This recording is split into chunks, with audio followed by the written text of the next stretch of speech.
Shalom, salam damai, berkah dalam. Kita sudah sampai bab terakhir dari 2 Korintus. Ini bab yang terakhir, bab 13. Ayo kita belajar perikop dengan judul Nasihat-nasihat terakhir dari Rasul Paulus. Ini adalah untuk ketiga kalinya aku datang kepada kamu. Baru dengan keterangan 2 atau 3 orang saksi, suatu perkara sah. Kepada mereka yang di masa yang lampau berbuat dosa, dan kepada semua orang lain, telah kukatakan terlebih dahulu, dan aku akan mengatakannya sekali lagi. Sekarang pada waktu aku berjauhan dengan kamu, tepat seperti pada waktu kedatanganku kedua kalinya, bahwa aku tidak akan menyayangkan mereka pada waktu aku datang lagi. Karena kamu ingin suatu bukti bahwa Kristus berkata-kata dengan perantaraan aku, dan ia tidak lemah terhadap kamu, melainkan berkuasa di tengah-tengah kamu. Karena sekalipun ia telah disalibkan oleh karena kelemahan, namun ia hidup karena kuasa Allah. Memang kami adalah lemah di dalam dia, tetapi kami akan hidup bersama-sama dengan dia untuk kamu karena kuasa Allah. Ujilah dirimu sendiri, apakah kamu tetap tegak di dalam iman. Selidikilah dirimu, apakah kamu tidak yakin akan dirimu bahwa Kristus Yesus ada di dalam diri kamu. Sebab jika tidak demikian, kamu tidak tahan uji. Tetapi aku harap bahwa kamu tahu bahwa bukan kami yang tidak tahan uji. Kami berdoa kepada Allah agar kamu jangan berbuat jahat, bukan supaya kami ternyata tahan uji, melainkan supaya kamu ini boleh berbuat apa yang baik, sekalipun kami sendiri tampaknya tidak tahan uji. Karena kami tidak dapat berbuat apa-apa melawan kebenaran. Yang dapat kami perbuat ialah untuk kebenaran. Sebab kami bersukacita apabila kami lemah dan kamu kuat. Dan inilah yang kami doakan, yaitu supaya kamu menjadi sempurna. Itulah sebabnya sekali ini aku menulis kepada kamu ketika aku berjauhan dengan kamu, supaya bila aku berada di tengah-tengah kamu, aku tidak terpaksa bertindak keras menurut kuasa yang dianugerahkan Tuhan kepadaku untuk membangun dan bukan untuk meruntuhkan. Demikianlah sabda Tuhan. Bab yang terakhir dari 2 Korintus. Kita akhirnya juga sampai pada bab yang terakhir. Surat Rasul Paulus kepada umat di Korintus yang kedua.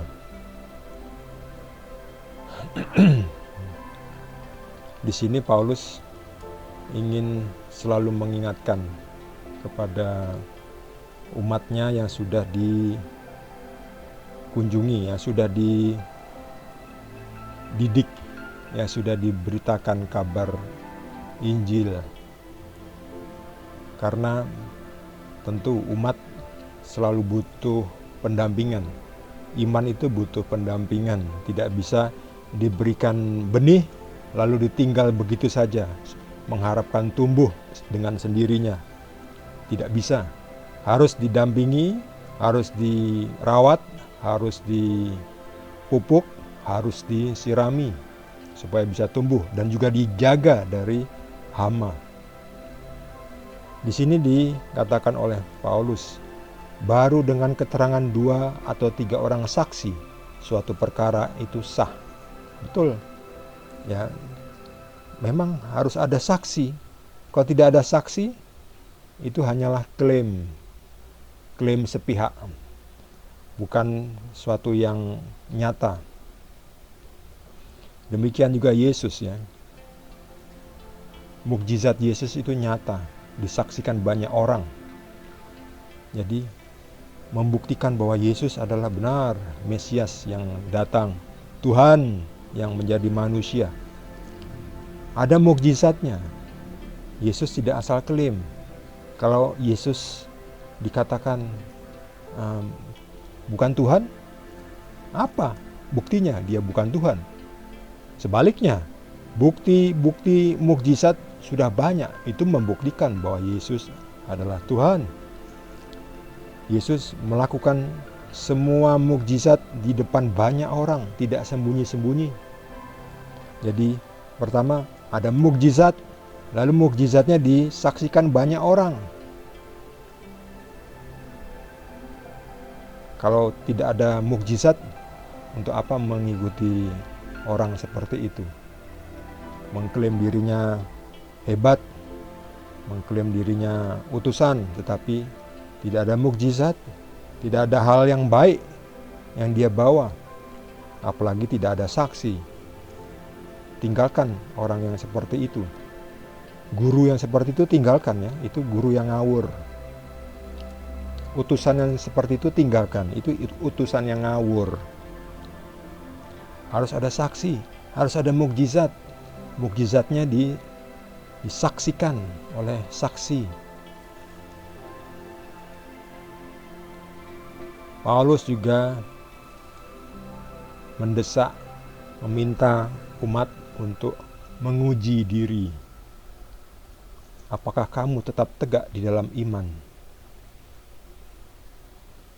Memang harus diuji. Iman harus diuji. Kalau enggak itu hanya ikut-ikutan dan tidak berakar. Nanti ketika datang kesulitan atau badai hidup akan hilang, jatuh, tercabut. Jadi harus diuji, harus tumbuh, diselidiki, diuji, harus tahan uji. Sebab Tuhan menguji kita supaya kita bisa naik kelas, supaya kita bisa tumbuh. Sebaliknya, setan itu mencobai kita dengan tujuan menjatuhkan kita, supaya kita jatuh ke dalam dosa. Kami tidak dapat berbuat apa-apa melawan kebenaran. Yang dapat kami perbuat ialah untuk kebenaran. Dan kami juga berdoa supaya kamu menjadi sempurna, karena Yesus sendiri mengatakan, jadilah sempurna seperti Bapa, karena Bapa sempurna. Jadi kita pun memang dituntut untuk menjadi sempurna, atau paling tidak mendekati kesempurnaan itu, mendekati sifat ciri dari pencipta kita, yaitu suci. Jadi kita diminta untuk terus berusaha menjadi sempurna, atau paling tidak ya mendekati sempurna ya, karena di dunia ini memang susah ya. Tapi tetap jangan nyerah, tetap usaha mendekati sempurna.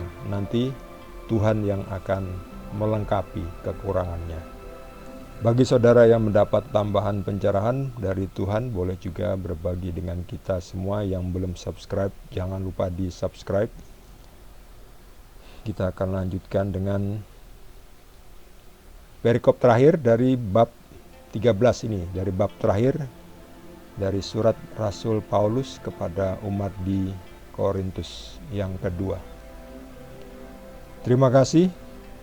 Tuhan Yesus berkati kita semua.